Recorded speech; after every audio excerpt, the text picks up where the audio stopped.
I got one batch of articles before we get on this goddamn Assassin's Creed.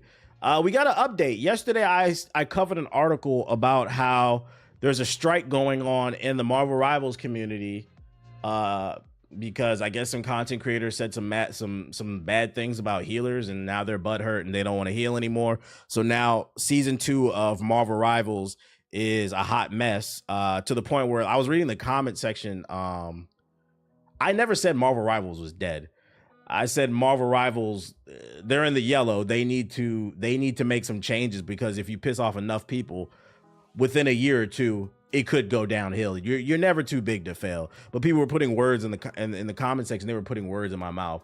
I never said that this game was dead. It's fine right now. But you keep making these decisions that fuck up the competitive scene, it will be dead eventually. But anyways, we got an update. They are paying attention to the feedback on the game, and I guess they're going to be making more adjustments.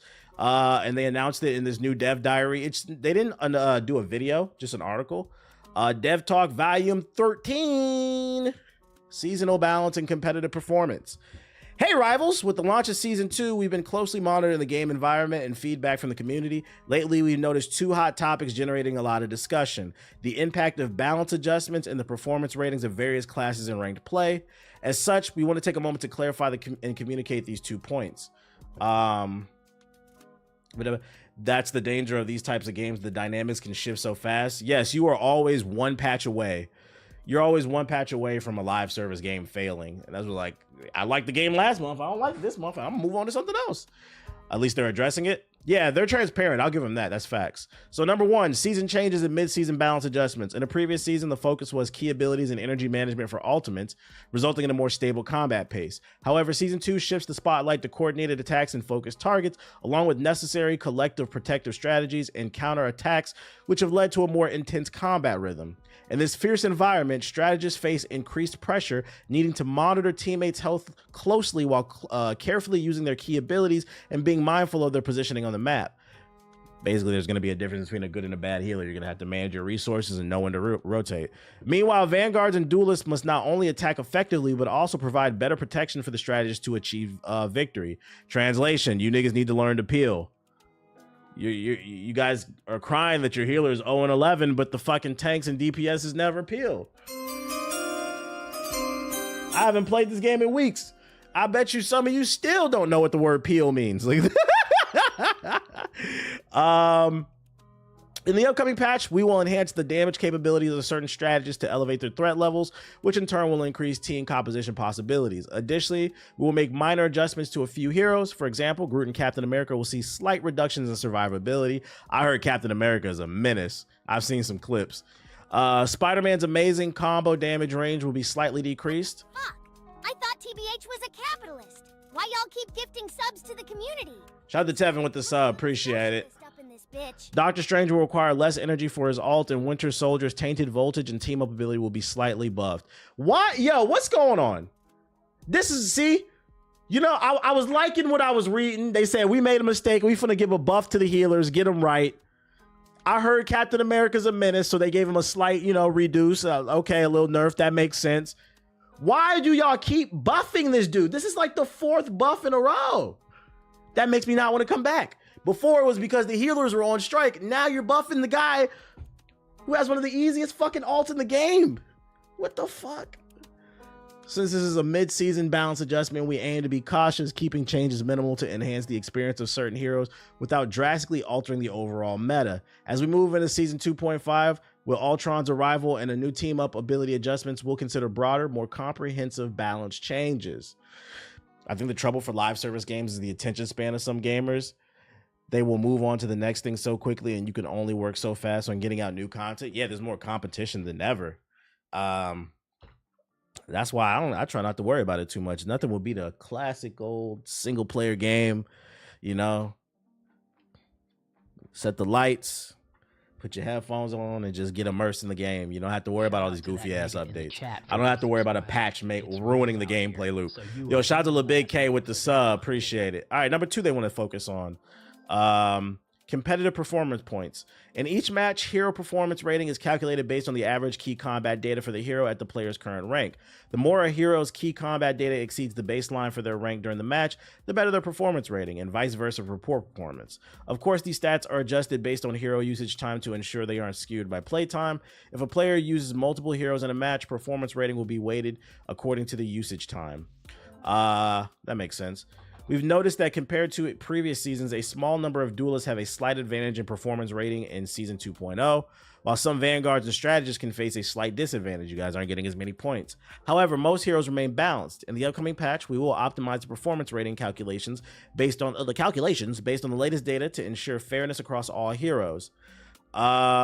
Balancing the game and ranked adjustments is a challenging endeavor, and we can't guarantee perfection 100% of the time. Nigga in the chat for resubscribe. Shout out to just a chill guy Nigga for that, my nigga. with the sub. Appreciate it. We remain humble and attentive, striving to address issues promptly and enhance your experience. Stay tuned for the official patch announcements for more updates. Thank you for your support and patience. They got somebody active on social media. Sounds like they realized they fucked up with the launch of Season 2, but they're trying to rectify it mid-season, so shout out to them for the transparency, man. They're going to get the calculations right. We don't see this very often. Regardless if they are fucking up, we don't see this very often where they're transparent. They say, hey, we know we messed up. We're going to try some other things. So who knows? Maybe I'll come back when Ultron drops. I wasn't really interested in playing Emma Frost. That was another reason I didn't come back. Ultron seems like he might be cool, though. We'll see, though. So yeah, that's your update from Marvel Rivals. The person that's monitoring the community is like the monkey looking at the screen from Toy Story 3. I never saw Toy Story 3, so I don't even know. The first half is cool, but after that it drags. The games is better. When Ultron drops, everyone's gonna be a healer. Ding, ding, ding, ding, ding, ding. Gotta lower those Spider-Man player credit scores. Is Spider-Man players getting a lot of points or something? Did you see this? What's this? It's time to get electrifying. Check out the Thunderbolts Marvel Rivals Tournament on Twitch today. This went down today? No, I didn't see this. Streamers will get early access to the upcoming Bucky costume and compete for fun prizes while chatting about all things Thunderbolts in theaters May 2nd. So they're doing collaborations. Let me turn this down a little bit. It's a new Bucky skin. Oh, shit. Hey chat, Sebastian Stan here. I will be seeing this. To watch today's stream and check out some special clips from Marvel Studios' Thunderbolts. He doesn't seem very excited. May 2nd.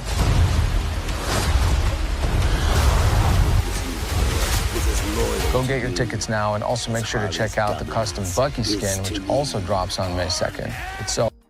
Am I bugging, or does this look like the Captain America skin? The Wakanda Captain America skin. They just made it navy. It looks very similar. Drops on May 2nd. It's so awesome.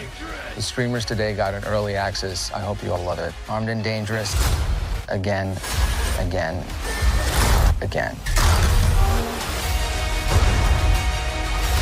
Bucky just woke up from a nap. Yeah, he has no clue what this game is about. This is the director's fault. If I was the director, it'd be like, yo, I know you haven't played the game, but just be like, oh, again, say it like that. This nigga rolled out the bed. What do you guys need me to do? Like, as long as the check clears, I ain't mad at it. Oh, shit. He was not happy. This nigga does not care about this game. So that's your update from Marvel Rivals. Yeah, he's tired of the Armed and Dangerous. Yeah, I bet whenever he's on the street, people just walk up to him, again, Armed and Dangerous. Like, dude, shut the fuck up, dude. Grown ass men running up to him and jumping, doing a ground pound and shit. Fucking knuckles all bloody from punching the asphalt. Like, bro, you good? I got some news for you in regards to Skate. In my opinion, it's bad news, but I know some of you niggas that just want to play Skate are gonna defend this regardless, because a lot of you niggas are corporate shills. You just don't know it. Am I saying this is gonna make the game bad? No, but this could turn into something bad. But anyways, during the alpha, it launched with microtransactions. Yes, they were optional. All you fucking corporate shills were quick to remind us that. That doesn't change the fact that there were microtransactions in an incomplete game. Seems that we don't seem to. Yo, shout out to Doombot with the TV, Doombot TV with the sub. Seems that a lot of people don't understand the concept of if they take an inch, they'll take a mile. I don't know why I have to explain that. We got some more news in regards to Skate. The Skate reboot will require an internet connection, still set to launch this year. So that means that you have to always be online to play this game, even if you just want to play single player. EA's upcoming Skate reboot is still planned to launch later this year in early access, but if you were hoping the skateboarding sequel would include some kind of offline mode, well, sorry.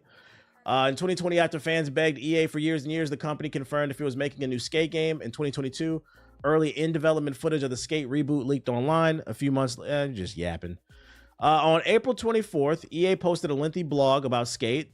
This post is the first installment in a series that the company calls The Grind, which will feature regular updates from EA and the state of the game ahead of launch. In the first Grind post, EA answered some frequently asked questions, including whether the game will be offline. The answer is no. The game and city are designed to be a living, breathing, massive multiplayer skateboarding sandbox that's always online and always evolving. So let me explain to you, this is what they said. This is what they said. The game and city are designed to be a living, breathing, massive multiplayer skateboarding sandbox game, right? To you fucking corporate drones, you corporate cocksuckers, you're probably gonna be like, oh wow, okay, that makes sense. I know one of the reasons why I loved Skate was I could just play the game at my own pace, whether I'm playing story mode and just ride around and skate. I don't care that's not an option because they just told me they had to do this to make this breathing, massive multiplayer sandbox, right? Translation on this quote. We could have made it single player and multiplayer, but we decided to focus on the multiplayer because if we create this massive city where hundreds of people or thousands of people are on a server at a time skating around, we can create FOMO. I talked about this in my fucking video. This is a psychological trap, guys. This is all to make fucking money. If you haven't all seen it, if you have not seen it, go watch this video, The Dark Psychology of Microtransactions, bro. Shit, even what I'm talking about in this one, they're doing this because what's going to happen is it's going to force everybody to hop online. You're going to see, yeah, you don't have to buy the cool skateboards and the cool wheels and the cool outfits and the cool emotes. But when you see somebody with that fancy shit, you're going to get real tempted to buy it. It's a psychological trick. This is the shit they're doing. Also, another reason this is bad is game preservation. When this game comes out, without a doubt, it's going to have a moment, at least for a month. Because of the name. People love Skate, including me. After that, we don't know. We don't know how the general public will respond to the game. We were just talking about that with Marvel Rivals. Live service games are always one patch away from failing. There could be something in this game at launch that pisses people off and they don't want to play anymore. But here's the thing. Even though maybe you and I don't like the game anymore and it starts to dwindle down in numbers, there's always going to be a small niche of players, maybe like 100 people that just love the game and they can't let it go. Well, you know what happens to those people when the servers get shut down? Fuck them. They don't get to play the game. Fuck them. See, the beauty of the game being on the disc is if at any point something happens to Ubisoft, they collapse or something, I don't know, because you know they're financially struggling. I can just pop the disc in my PS5 and I can play it. Yeah, they're bringing Skate back, but if this game is not successful, they will shut down the servers and then we no longer have Skate again. You will not be able to play it. Also, I'm gonna go ahead and do another prediction. I predict the story in this game is gonna be ass. Since its focus is online multiplayer, when you drop into the game, the story is gonna be some shit like, oh, you must be the new guy in town. Oh man, I heard you ripping shred on the hip hop. Yeah. So who do you want to be your sponsor? So then they're gonna help. Then they're gonna let you like deck out your character. After that, you do a little intro, right? Be wrong. I'm thankful for your super chat, but this won't be enough to fund the purchase. Shout out to Dion with the $5 super chat. I feel like on the near future, physical media will become super valuable due to corporations, and that's why I bought that Sinners vinyl. I said it might be worth something one day. And that's why I started collecting comic books. Real shit. Collect what you love. But what I was saying, yeah, you're gonna have like a little intro section where you're the new guy in town, and then after that, you're gonna be able to create your character. You're gonna spend an hour in the character creator, decking out, putting on your clothes, your board, your face, all that other shit, right? Then you're going to get into the open world. There's going to be about 5-6 NPCs. They're going to give you some basic quests. Hey, bruh, so you're the new guy in town that just signed to Supreme? Well, show me what you got, man, because you can't hang out on my turf unless you can skate. And the mission's going to be you got to do a fucking board slide on a fucking rail. Then you're going to go to the next guy. Hey, man, you're the new guy in town? I heard you signed to fucking Dirty Ghetto Kids. Well, let me see you do a kickflip. And you're going to have to do like 3 kickflips in the span of 30 seconds or some shit like that. It's going to be goofy shit, right? You said you're doing this too well. Because, nigga, I'm 34. There's not a game I haven't played. I know I come across as a hater. You said DGK. Yeah, I used to fuck with DGK. I told you I used to skate. I know DGK. But,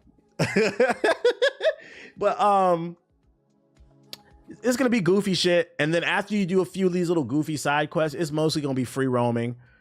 You doing challenges with your friends, just hanging around skating. Like, I don't expect this to be a fully fleshed out experience in terms of the single player content where it lets you familiarize yourself with the controls, cool challenges, story beats, areas to like explore. It's mostly going to be like a social experience. I think they're going to go for the Fortnite thing.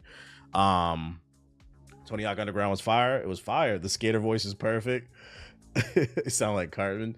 Skate devs hire TBH for the yeah. So you're the new guy. I hope I'm wrong. This is one of the cases where I can't stress this enough too. I know we're joking, we're having a conversation. I actually hope I'm wrong about this. Because I love Skate. Skate 1 and 2 are some of my favorite games. Didn't really play Skate 3 a lot, but I played the hell out of Skate 1 and 2. So I actually hope I'm wrong. I hope this game is fucking fire. I hope it's full of features. But that's kind of a red flag. My favorite thing about Skate was not the online. It was coming home from school and just hearing bum bum dig it, bum bum, and just riding around doing tricks and shit.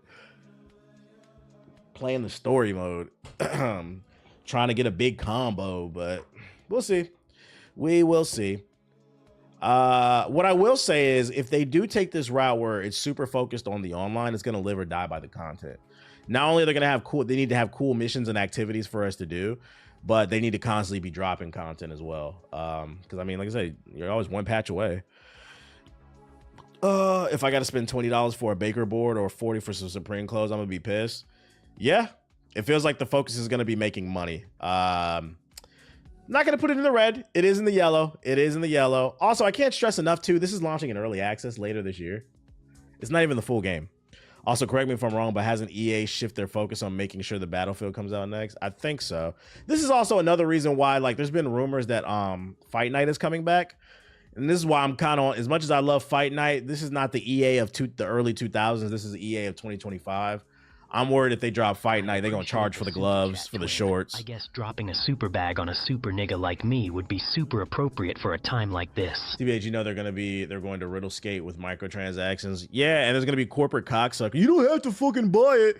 You don't have to fucking buy it. Yeah, but when you're in a server with thousands of other people and you're a fucking brown shirt and everybody has all this cool shit, peer pressure can get the best of us. And that's why I said, they're about to do the exact shit I've been talking about in my videos. They're gonna do subconscious peer pressure. That's what I'm calling it, subconscious peer pressure. Where like next thing you see everybody doing all this cool shit and be like, man, you know what? It's just $20. Next thing you know, it's just 50. Next thing you know, it's just 60. We'll see. Hopefully I'm wrong. These are not my fucking beats playing. Like UFC 5. I don't know what happened with UFC 5. They charging us for in-game van. Can I get the link to this article? Yeah, I got you. But at bare minimum, even if I'm wrong about all this content, the one thing I am 100% right about is this is bad for game preservation. Because like I said, if for any reason this game fails, if you love the game and you still want to play it, it doesn't matter. When they shut down the servers, fuck you. That's 100% fact. The other stuff, that's just kind of my guess. Once people get their hands on it, they're going to have the pay pigs, but real gamers are going to fall off. Fucking pay pigs, man. What else I got for ya? Like X Defiant, Rumbleverse. Oh, more positive news. Expedition 33 has sold more than 500,000 copies in only 24 hours, which is crazy because this game is on Game Pass. There's been an argument for the longest that Game Pass hurts sales. It would seem that is, in fact, wrong. Everybody I know playing this game says fucking fire. Apparently the end of the prologue is fucking heat. And this is especially crazy. 500,000 copies in only 24 hours, considering this is a hardcore RPG. A hardcore turn-based RPG. Which, you know, a lot of people on social media say turn-based RPGs are whack, they're dead. Survey says that was a lie. So let me cloud up Expedition 33. It is available on Game Pass. You got to buy it if you're on PS5. But check it out. This is on the list of games to play as well. I'm excited to get to it. I'm trying to get through my games, y'all. These are great numbers for a small dev team. Yeah, which by the way, this was only made by 30 people. After you beat South of Midnight, you'll enjoy it. This is fire. But after South, I'm gonna play South because South of Midnight's only like 10 hours, I think. I'm gonna play it. It's their first project, only 30 people. In fucking impressive. So let's cloud them up. Let's cloud them up, chat. Check it out if you're looking for something new to play. Bruh, I should have never came to Steam. I can't play all these games. Welcome to PC gaming. You gonna have them good problems. Like I always say, you pay more up front for the gaming PC, but in the end, you save money because you get all these games for cheap. And you get a lot of games for free because the Epic Store, Amazon Prime be giving away games and shit. Next thing you know, you got too many fucking games. You can't even play any of them, bro. I'm just about to open up Photoshop or something. In other positive news, a few streams ago, it was announced that Split Fiction, the new game from Haze Light Studios, if you haven't played it, it's fucking fire. It's the same people who made It Takes Two, which won Game of the Year in 2021. Their new game, Split Fiction, which came out last month. It's so successful that it's been announced that a live action movie is coming, so we're getting another movie adaptation. And Sydney Sweeney has been attached to it. She is the first person to join the cast, which is very, very... I think that's very appropriate. I think this is a good pick for the movie, Sydney Sweeney, because if you haven't played Split Fiction, the story of the game is you play as one of the two authors because you're playing with a friend co-op, right? So you play as two authors. One has special writes sci-fi books, and the other one writes fantasy books. So you traverse through all these worlds, and you're dealing with this whole conspiracy. This company's trying to steal your stories via AI. So yeah, it makes sense that in this story you play as two characters, and then they casted somebody who's known for two big things. So that makes sense, chat. If you catch, yeah,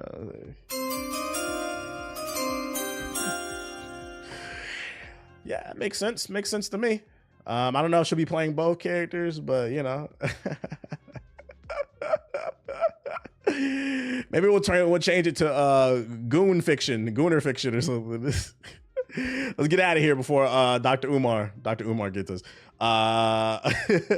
You said that was smooth. She's gonna bring I think she's gonna bring a lot of personality to the movies, guys. Chill out, fucking chill out. Nintendo Switch news. Many physical Switch 2 games don't contain the game at all. We knew this because they said it during the reveal of the Switch 2 that some physical copies is just a key to download the game, but it would seem that it's not just some, but maybe majority. As pre-orders for the Switch 2 went live early this week, we started to learn more and more about many of the launch and post-launch games that will be available for the Switch 2. And it turns out that a lot of the physical Switch 2 games are game key card carts, which rather than actually containing the game on the cartridge, require an internet connection to download and play. This fact has upset many who feel it would make it harder to preserve and play games in the years to come. I need clarification on this. Do you need the internet just to download the game, or do you need the internet to download and play?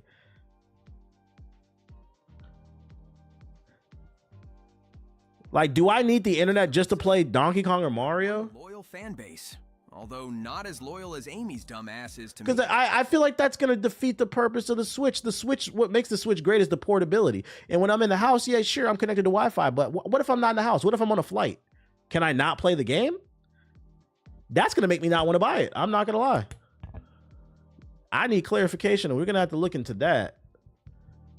That's what the ether. Yeah, but like, what if you're traveling? What if you want to go to the park, and what if you want to take your dog to the park and you bring your Switch? Let your dog run around and you play your Switch. You can't play it if you need an internet connection. That's what I'm saying. Like, I need clarification on that. What exactly does that mean? That's kind of vague.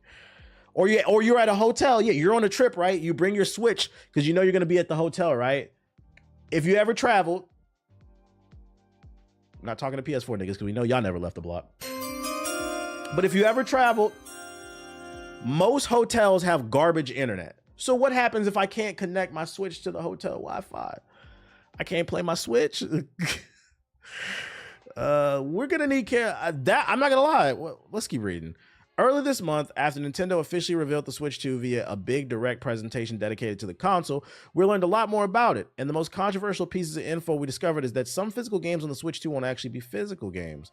Instead, players will get essentially blank game key carts that act as DRM. Once you put that cart in the Switch 2, you can then download and play the game. If you want to play it later, you have to put the cart back in. Lose that cart, and you're screwed. But you can play the game offline long as the cart. So you can play it offline, but you still need the cartridge inserted. Ladies and gentlemen, physical Switch 2 games are completely pointless. They are trying to get rid of this shit. You might as well get the digital version, because with the digital version, it's cheaper. You download the game, you just play it. You have to download this game and make sure the fucking cartridge is still in. So really, it acts as a stopgate. It's just DRM. You're paying more for DRM. That's crazy. Ew, I don't like that, chat. I don't like that, man. Some players say this is better than the way some Switch 2 games shipped with just a digital code in the box, but I guess that's true. These game key cards can be traded to other players or sold and used over and over, but others point out that it's just a digital game that needs more plastic waste to be sold and used. That's another thing too, right? Yeah, you're wasting plastic. We're destroying the environment for fucking nothing. Why are they making it harder? Yeah, I don't understand why they're making it hard. Like, what's the point of this? Sounds like I should allegedly use my Steam Deck. And what happens when the servers are shut down one day? Will that 20-year-old game you love still be playable? Probably not, considering that's facts. That's literally what we was just talking about with Skate. That means every single game on the Switch 2 will be like Skate. If you have if the servers go offline, you can't play it no more. Probably not, considering the big three. Nintendo has the worst track record for keeping digital storefronts up and running. Go try to buy a Wii U or a 3DS digital game. Yeah, they always do this shit. Resellers are mad as fuck. So naturally, people have been digging through store listings to try and nail down what games are and aren't using game key cards. Now I'm not even upset. I didn't get to pre-order the Switch 2. I'm not even upset. I wasn't that upset anyway, but now I really don't care. I'll get one when I get one, but I'm not tripping off the Switch 2. I'm not gonna lie. So keep my Switch 1. I mean, why would you throw it away? You should never throw away your game consoles. It might be worth money one day. When something becomes retro, we have a game preservation problem, guys. Keep your shit. We just renting expensive ass games at this point. Yeah, pretty much. That's what it seems like. I don't even care that I didn't get a goddamn key. I mean, a pre-order. We got more bad news for the Switch 2. And I think this is going to spell out a bigger problem. One major problem may stop Enzoy from appearing on the Switch 2. For those unaware, Enzoy is the hot new Sims-like game, more like realistic graphics and more like customization. The Sims community has been eating this game up. Good news, the development team at Crafton are interested in putting Enzoy on the Switch 2. Bad news, the development team at Crafton may not be able to put Enzoy on the Nintendo Switch 2. Why? Well, they're looking into it, but they've got fears that the Switch 2 will inherit one of the problems of its predecessors. And if it does, then this upstart Sims competitor may not get to see Nintendo's world. It's no secret that the old Nintendo Switch doesn't have quite the same hardware as other consoles. Things would often need to be downscaled or optimized to run properly on Nintendo's platform. It's currently rumored that the Switch 2 will have better hardware, much better in fact, but at this stage it's all rumors. And though many rumors about the Switch 2 turned out to be correct, planning business decisions around rumors can be tough. Crafton already intends to bring their game to the PlayStation and Xbox fans, and the Nintendo port would complete the multi-platform look they're aiming for, but hardware is always a big if. We are preparing to bring Enzoy to various platforms, says their director, and optimization for the Switch 2 is feasible based on its performance. We see it as a great opportunity to connect with even more players. So basically they're saying they would like to do it, but they're not 100% sure on the hardware. They need to get it in their hands and figure it out, which is what I predicted when they did the full announcement last week. It's first party games are going to look good, but this is going to be another Nintendo situation where I would not play no fucking third party games. I would not play no third party games on this because they're probably going to look bad in comparison to the rest of the platforms. And the thing is not even out, and we're already seeing devs complain. I don't know if we'll be able to optimize for this. with how good emulation is. Fuck retro consoles. Well, even emulation was going to be hard too now, though, right? Because you're not even getting the full game, so they can't rip the game off the cartridge or the disc and then put it on the internet for emulation. That's a game preservation problem with the way they're doing it with the cartridges and shit like that. If it can run Cyberpunk, it can run the sim clone. They tripping. I don't know. That Cyberpunk version looked kind of ashy. Also, Cyberpunk is a game that came out in 2020. This is a newer game, and the graphics the graphics in Enzoy are nice. What up, Agent Roman? We'll see. We'll see though. Do you think Dusk Bloods will be an exception with that issue because it's an exclusive? Yeah, that's being built from the ground up, and they already had gameplay. So to me, that says to me that From Software got a dev kit from Nintendo. They've been working on Dusk Bloods because remember they showed gameplay in that announcement trailer. So they know what kind of hardware they're working with. They're able to optimize for it. I think that'll be okay. You think it would be a good idea to allegedly burn the software on CDs? I'm not telling you to do anything. We have free will. Do what you want. None of my business. It ain't gonna be optimized on the Switch. Yeah, seeing is believing for me, because keep in mind that they're saying the Switch 2 has the power of a PS4 Pro, something like that. And if you remember Cyberpunk on the PS4, I don't know. After my state of cyber, go getting. Sorry, you can go. There's like nobody driving around here. I don't know. Like this is what it's probably gonna look like in the Switch. It's gonna blow up in your fucking lap. Texture just popping in and shit like that. Anyways, bro, I forgot about this. Yeah, Cyberpunk came to the PS4. You remember? It got delisted. Let me explain it for all you PS4 niggas that don't understand, because you feel like your PS4 can run everything, right?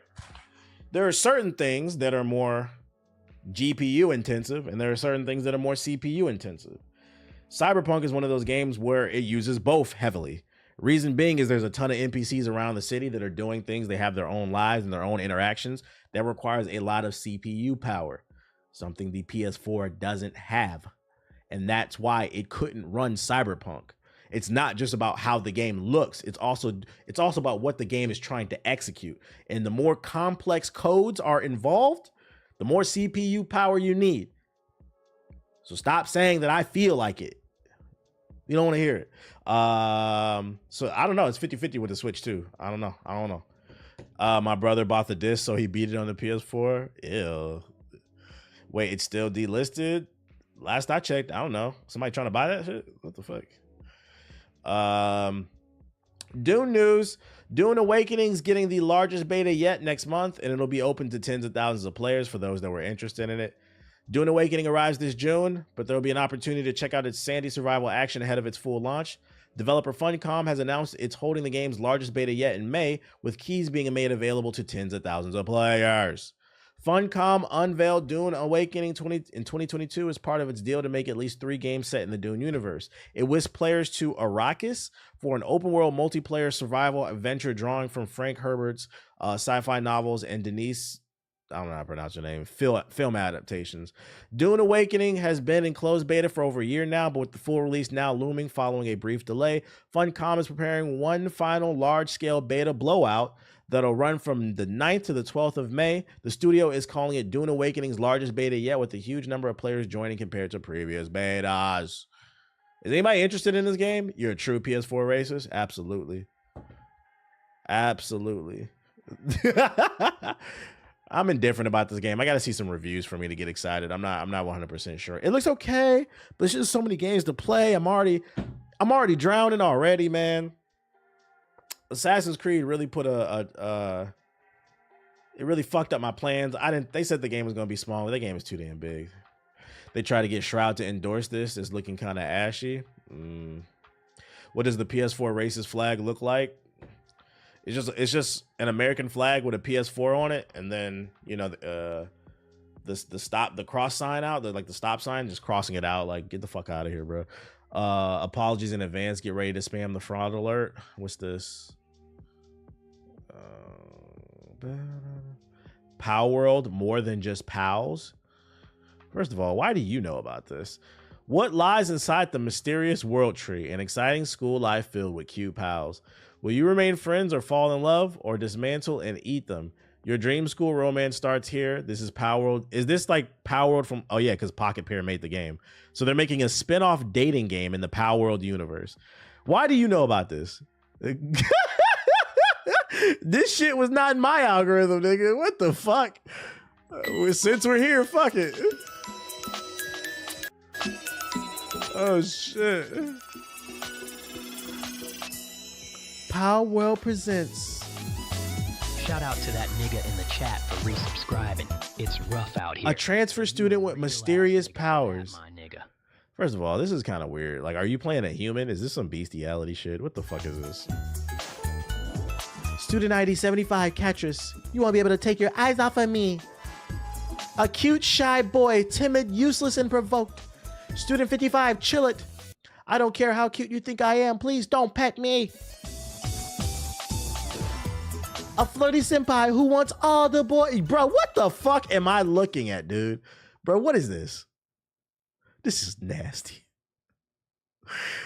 I never thought I'd see the day fucking Deviant Art Premium accounts are on invaded my stream, bro.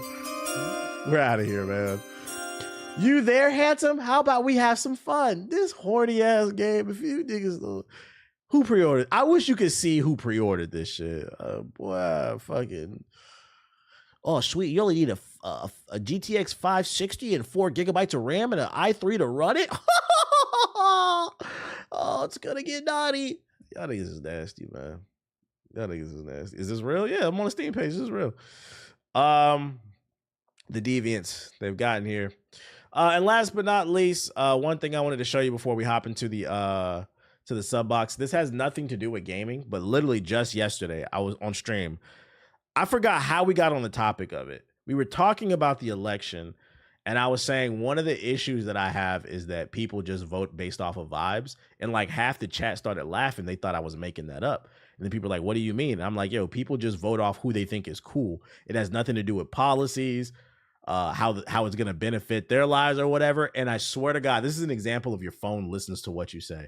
I saved this video because it literally proved my point. And I was like, oh, I got to show this to the fucking stream. So for some of you who think I'm making it up when I say people vote off of just vibes, watch this. All right, so you guys voted, right? Yes. Gotcha. And who'd you vote for? Trump. For me, I think he passed a vibe check compared to like... I'm going to play back. What did he say? A vibe check compared to... For me, I think he passed a vibe check compared to like Kamala Harris. Like I feel like she was still like a little bit. Like, he raped the woman. The what? Donald Trump raped the woman. Raped the woman? Donald Trump, he raped the woman. Oh. Was that the vibe check?